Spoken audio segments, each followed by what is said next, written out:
Bonjour tout le monde et bienvenue dans notre tutoriel où nous apprenons à créer une simple application de gestion de stock. Donc, de la vidéo précédente, on a vu comment créer et imprimer un reçu et aujourd'hui nous allons voir comment annuler une vente. Donc, on a vendu un article à un client et il veut ramener ça. Donc, comment annuler ça pour que le stock devienne comme il était avant la vente et aussi annuler la vente. Donc pour cela, on va aller au niveau de la table vente, au niveau de la structure, on va ajouter une autre propriété état. Donc histoire de, de ne pas complètement perdre la vente si elle est annulée. C'est-à-dire on va jouer sur l'état. Et si l'état est à 0, ça veut dire que la vente a été annulée. Et dans le cas où l'état est à 1, ça veut dire que la vente n'a pas été annulée. Donc elle est valide. Donc on vient ici, on va ajouter une propriété. La propriété, on va l'appeler état. Et puis le type de la propriété, ça va être enum. C'est un type qui nous permettra de définir en avance les valeurs qui seront acceptées. Et nous, on a deux valeurs qui seront acceptées. C'est la valeur 0 et la valeur 1 plutôt. Donc c'est les deux valeurs qui seront acceptables pour le champ état. Et maintenant la valeur par défaut quand on fait une vente, ça sera 1.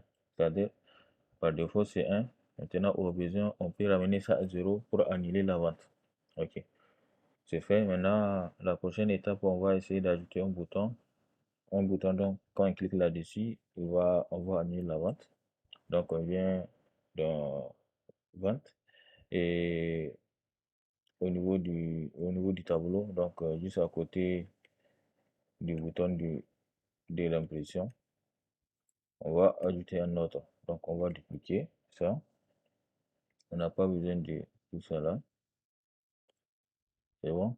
Maintenant, l'icône, on va le changer. Bon, on va lui donner un style color red, rouge. Et on va changer cette icône. L'icône, on va pas garder le même icône que celui de l'impression. On va mettre un autre. Donc, au lieu de box icon, vous allez chercher l'icône stop et vous prenez ce type-là. Je copie, je reviens. Donc, on change l'icône. OK. Et on réfléchit. OK. Donc, on a notre bouton. Maintenant, on va essayer de faire le code PHP qui va permettre d'annuler la fonction. Et donc, on va créer un nouveau fichier. Je vais l'appeler annulevente.php. OK. Donc, on va importer les fichiers de connexion puisque on va faire des requêtes. C'est bon. Donc, maintenant, on va faire des tests. Pour annuler la vente, on a besoin de l'identifiant de la vente, l'identifiant de l'article et la quantité de l'article. Parce que la quantité de la vente plutôt.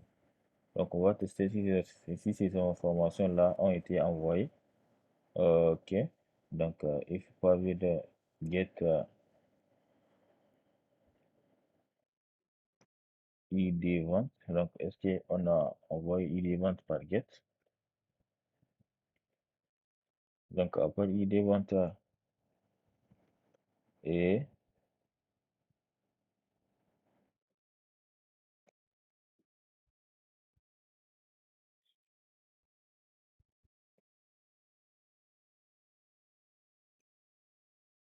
après ID vente, on va tester si ID article a été envoyé.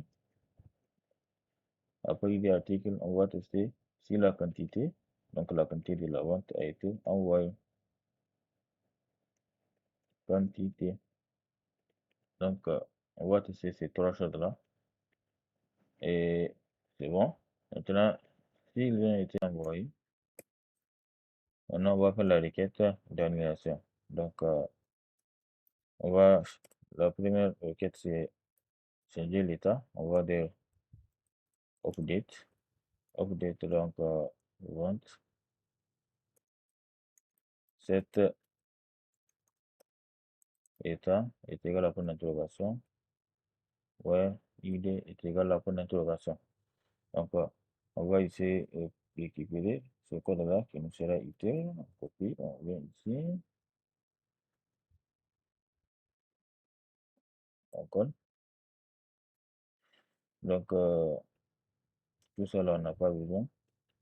Maintenant, la première valeur qu'on va mettre dans le tableau, c'est la valeur qui correspond à l'état. Donc l'état, on va le mettre à 0. Maintenant, le ID de la vente, lui, il se trouve dans get, donc on le prend, on le met dans le tableau. Donc là, c'est on change l'état. Maintenant, si on change l'état, il faudrait qu'on mette à jour le stock, puisque l'article physiquement il sera ramené dans le stock, donc ça va faire augmenter les, le stock. Donc, même dans la base de données, il faut que le stock là s'ajoute. Donc, on va faire la requête. Quand le nombre de lignes qui ont été modifiées est différent de 0, ça veut dire que la mise à jour a réussi. On fait notre requête SQL est égal à, donc on fait la requête update. Update, cette fois-ci, c'est article qu'on va mettre à jour. Cette, la quantité est égale à quantité plus point d'interrogation. Donc, plus la valeur qu'on va donner. Donc, la valeur de la quantité qu'on va ramener dans le stock. Donc, la quantité de la vente. Where, where ID est égal à point d'interrogation. OK. Donc, c'est toujours la même chanson. On va exécuter. Donc, et cette fois-ci, la première valeur, donc ça va être get quantité. On place ça ici. Et la deuxième valeur, c'est ID article. OK. Donc, en faisant ça, et la modification de la vente est bonne. Donc, on va juste pas oublier de faire une direction pour amener la personne à la, à la, à la, à la page de vente s'il a annulé la vente. Donc, le lien, c'est vu en vente.php, virgule. Donc, si on fait tout ça là, on fait la direction. Et maintenant, on va revenir à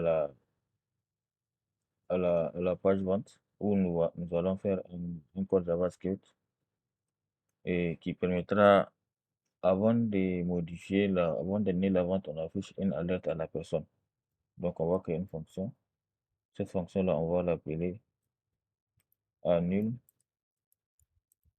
vente.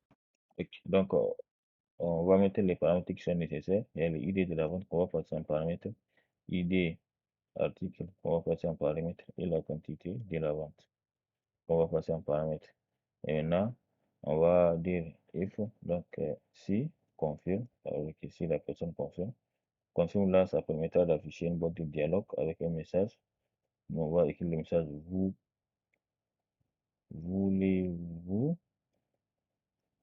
vraiment annuler cette vente? Ok, donc au cas où si la personne clique sur oui, donc nous on va le rediriger à travers ça. Window, location, href est égal à. Ok, donc c'est doit aller dans modèle,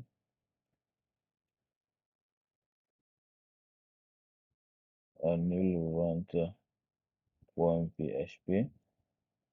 Donc euh, sans oublier les paramètres qu'on va mettre en get est égal à, donc on va continuer avec id vente plus, donc et id article est égal à plus id article. Une dernière pour la quantité. Quantité est égal à, la quantité, n'oublions pas de mettre le E commercial. Donc on va concaténer avec quantité. Ok. Donc la fonction JavaScript elle est prête. Maintenant, ça reste qu'on appelle ça lorsqu'on clique sur le bouton d'annulation. Donc on clique, on appelle notre annule vente. Maintenant, sans oublier de passer les paramètres. Le premier paramètre, c'est l'ID de la vente, il est ici. Le deuxième paramètre, c'est l'ID article. Là, on ne l'a pas retenu dans cette fonction-là. Donc, on va aller dans fonction.php, on va ajouter ID article a.id article. Non, non. A.id, donc A, donc alias, ID, article, ok. Et avant de quitter ici, je viens de me rappeler d'un truc. Maintenant, on va filtrer les ventes que nous récupérons. Donc, on va récupérer uniquement les ventes dont leur état est égal à 1. Donc, ici, au niveau de where, on va ajouter une autre condition, and état est égal à point d'interrogation. Et ici, on revient, on met la valeur qui correspondra à ce point d'interrogation là. Donc, ça sera 1. Donc, lorsque l'état sera égal à 1. Donc, on fera la même chose ici. Lorsqu'on essaie de récupérer une seule vente, and état est égal à point d'interrogation. Et ici, virgule 1. Donc, on a ajouté ID article dans, dans les valeurs qui seront sélectionnées par la requête. Donc, on peut venir ici dans la vente et facilement le mettre en paramètre. OK. ID article. Donc, virgule. Le troisième paramètre, ça sera la quantité. Quantité. C'est bon? OK, je vois. Ah oui. Il y a un truc rouge là. OK. D'accord. Normalement, c'est bon. On va réfléchir et essayer. Donc, on veut annuler cette vente-là d'un HPC, un seul, 200 000. Donc, la quantité disponible de HP là, c'est 6. Normalement, si on annule, ça va devenir 7. On clique sur annuler. On a l'alerte. Voulez-vous vraiment annuler cette vente? On dit OK. Oh, ça veut dire quoi ça? On défendrait que la ligne 12. On va aller voir. Donc, annule vente. La ligne 12, c'est ici. Ah oui, ah oui, ah oui, ah oui. C'est vrai. Normal. OK. En fait, on n'a pas récupéré le code qui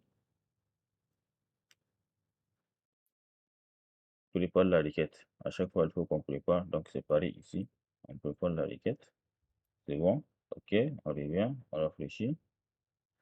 Eh ben oui, la vente a été annulée, les gars. Vous voyez, cet article-là, c'est disponible et ce qu'on a annulé a disparu. Donc, on va essayer pour un autre. La souris est à 88. On a vendu deux. On va annuler les deux là qu'on a vendus. On clique sur annuler. Oui, on veut annuler. Pouf, c'est annulé. Maintenant, c'est plus 88, c'est 90. Ok les gars, merci pour votre aimable attention. On vient de voir comment annuler une vente. Donc on se retrouve à la prochaine vidéo et ciao.